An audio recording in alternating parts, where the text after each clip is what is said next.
good morning exercise.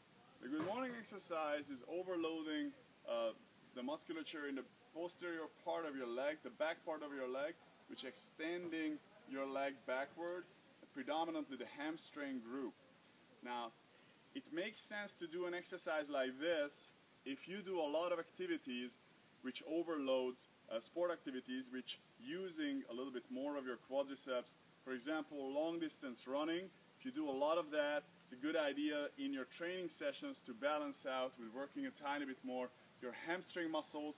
The two big bulky muscles on the front and the back of your leg has to have a certain ratio strength-wise that it's nice to keep and balance. So if you do a lot of quadriceps dominant sports, try to exercise a tiny bit more your hamstring when you're in a controlled environment in a gym.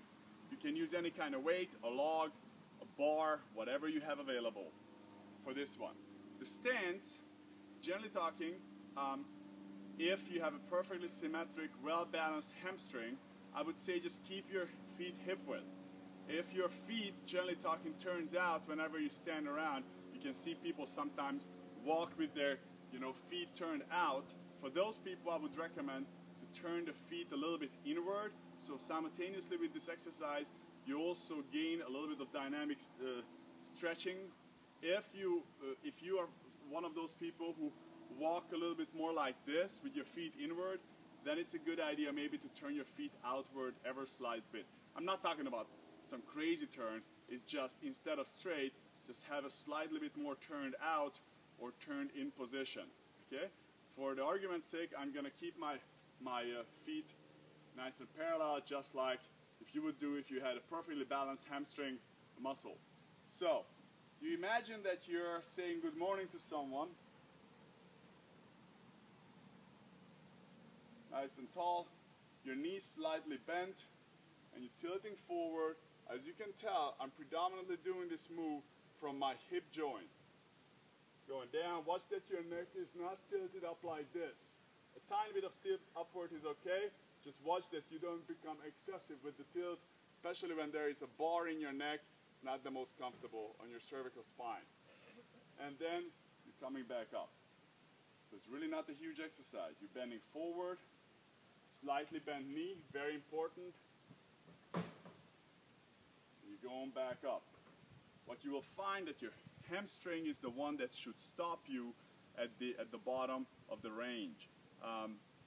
You will fatigue in your lower back as well. That's normal. Also, you should try to make sure while you're coming up, you should try to make sure that you try to pull with your gluteus maximus as well. So the whole chain works together nicely. A lot of times bodybuilders try to lock their knees and because they feel the hamstring more. Yes, that is true, your hamstring would be working more, but unfortunately you can facilitate your hamstring.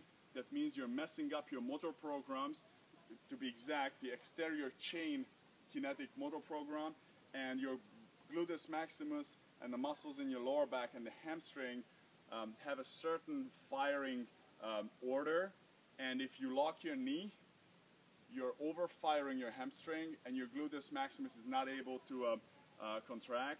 So you're actually messing up the motor programs that move you forward while you're running, sprinting, walking. Any of those activities will be messed up over time if you have a facilitated, which basically means overused hamstring. So it's not that just you're overusing the hamstring while you're doing this exercise, but you're training your whole nervous system that you will be overusing the hamstring anytime you use this extensor chain. We do not want to have that. We want to have a nicely balanced, the posterior extensor chain, hamstring, butt, and opposite side of your lower back. So this was the good morning exercise. Do this if you have quadriceps dominant sport activities regularly in your life.